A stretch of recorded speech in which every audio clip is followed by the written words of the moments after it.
pessoal, tudo bem com vocês? Para os que não me conhecem, eu me chamo Juarez Machado e serei o professor de vocês nesta aula. Na aula de hoje falaremos sobre os tipos de funções.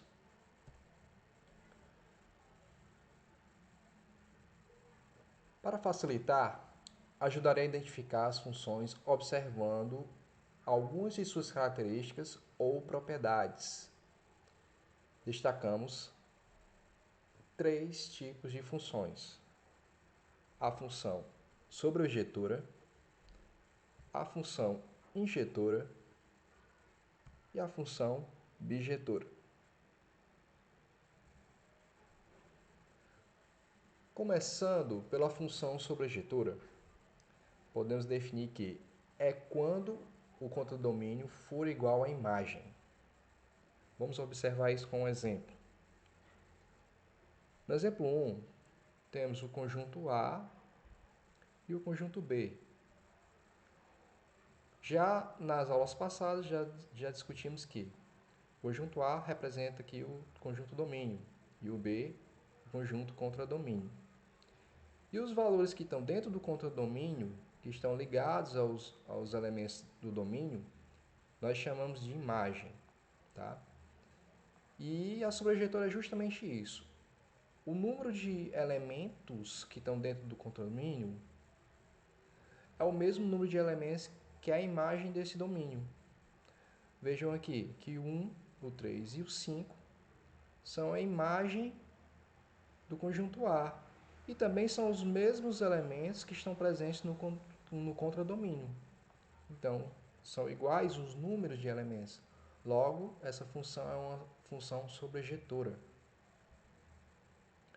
Como discuti, o domínio, representado pelos elementos 0, 1, 2 e 3. Contradomínio, representado pelos valores 1, 3 e 5. E a imagem, pelos elementos 1, 3 e 5. Veja que os dois conjuntos aqui, ó, têm os mesmos valores, tá? Mesma quantidade de valores são os mesmos valores. Então, é uma função sobrejetora. Essa condição, o contradomínio tem que ser igual a conjunto imagem. Agora vamos para a função injetora. Função injetora é quando cada elemento do domínio está ligado a um único e exclusivo elemento da imagem.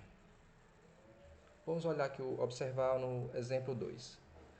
Exemplo 2, novamente, peguei um conjunto A e esse conjunto A é o domínio. Estou ligando com os elementos do contradomínio, conjunto B. Tá? Aqui, diferente do outro, eu já tenho aqui mais elementos no contradomínio. Tá? Mas eu não quero que vocês observem isso. Na injetora, eu quero que vocês observem o seguinte. Ele diz que cada elemento do conjunto domínio, ele tem que estar ligado a somente um único elemento do contradomínio, tá? Sem se repetir. Ele tem que formar casaizinhos isolados, ó. Isolados. Se eles não estão ligados, ele não está ligado, nem não tem nenhuma outra imagem, somente uma única imagem, tá? Temos aqui o contradomínio, que são os elementos 1, 3, 5 e 7. O domínio, representado pelos valores 0, 1 e 2. E a imagem, representada por 1, 3 e 5.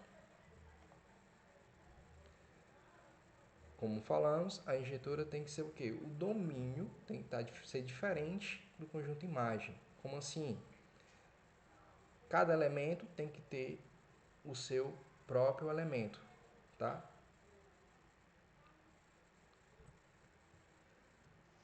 No próximo, temos a função bijetora. Função bijetora é quando toda a função for tanto sobrejetora como injetora ao mesmo tempo. Ou seja, tem que ter tanto características da sobrejetora e da injetora. Então, ela será uma bijetora, bi de 2. tá? Duas características simultâneas. Vamos ver aqui o exemplo 3. No exemplo 3, nós podemos ver as mesmas características dos outros dois, tá? Observando aqui na sobrejetora, quando o mesmo número de elementos do conjunto do contradomínio é o mesmo número de elementos da imagem. Eu estou observando isso, não tem nenhum outro elemento fora esses três. Logo, eles são o quê? Isso aqui já é uma sobrejetora. Mas, professor, e aí? Ela é injetora também? Sim, porque cada elemento do domínio, ele tem somente um único elemento ligadinho a ele, tá? Ó, não se repete, não se repete. Então, logo ela também é injetora. Se ela é sobrejetora e injetora ao mesmo tempo, logo ela também é bijetora. Domínio representado pelos elementos 0, 1 e 2. Contradomínio representado por seus elementos 1, 3, 5 e 7. Eu não sei por que não está aparecendo o 7 aqui. A imagem são os elementos 1, 3 e 5. E nós temos essa característica. O contradomínio é igual ao número de elementos da imagem, tá? Da imagem. Então o erro está aqui. Esse 7 aqui não existe, tá?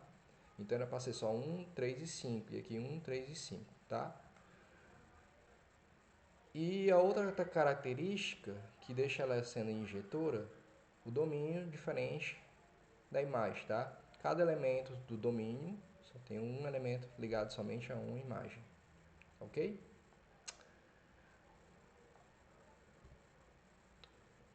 Vamos para os exercícios. Classifique as representações das funções em sobrejetoras, injetora e bijetoras. No item A, vamos observar aqui no item A. O item A, ele é sobrejetora, injetora ou bijetora? Não sei, vamos analisar. Vamos analisar primeiro se ela é sobrejetora. É sobrejetora se o contradomínio for a mesma quantidade de elementos da imagem dessa minha função. Eu tenho 4 elementos aqui no contradomínio.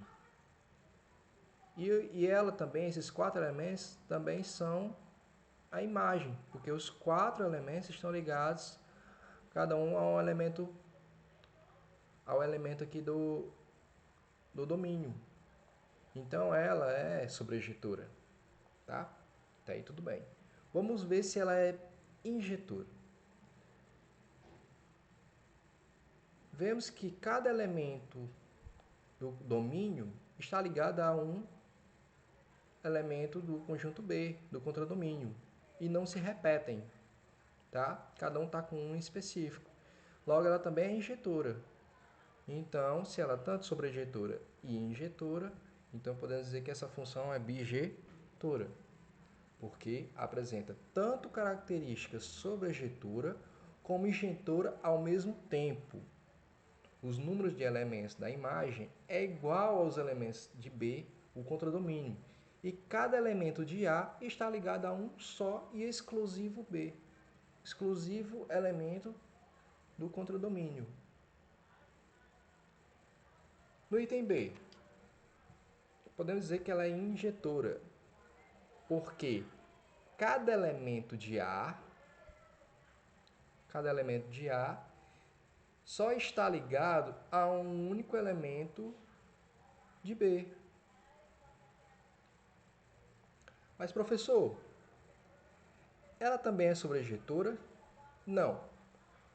Por que não? Porque a imagem aqui é representada só por 8 e 9. 8 e 9, tá? Porque a imagem, o número de elementos aqui da imagem não é o mesmo número de elementos do contradomínio. O contradomínio tem 4 elementos, enquanto a imagem só tem 2.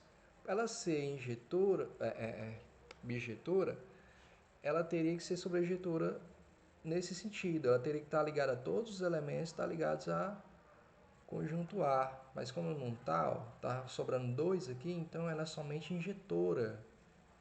Ok? No item C, ela é sobrejetora. Por quê? Porque os elementos da imagem são todos os elementos do contradomínio, tá? O contradomínio tem 3 elementos e a imagem são 3 elementos. Todos os elementos fazem parte, tanto a imagem como é o contradomínio. Então, nós já sabemos que ela é sobrejetora. Mas, professor, ela também é injetora? Vamos ver. Nesse caso, vemos que o 4 e o 5, eles compartilham a mesma imagem. Então ele deixa de ser injetora, tá? Para ela ser injetora, cada um desses elementos tem que ter somente um elemento do conjunto B, mas nesse caso eles dois compartilham um único elemento, então ela não é injetora, então ela fica sendo somente sobrejetora, ok? Agora eu tenho mais 3 itens, tá? O item D, o E e o F. Mas essa eu deixarei para vocês. Eu darei esses 3 itens para vocês responderem aqui nos comentários. Aproveitem e comentem sobre as aulas. Se estão gostando, e deem suas sugestões. Curtam, se inscrevam e compartilhem essas aulas com os colegas e amigos. A inscrição é importante para não perder as novidades que traremos. Valeu e até a próxima aula!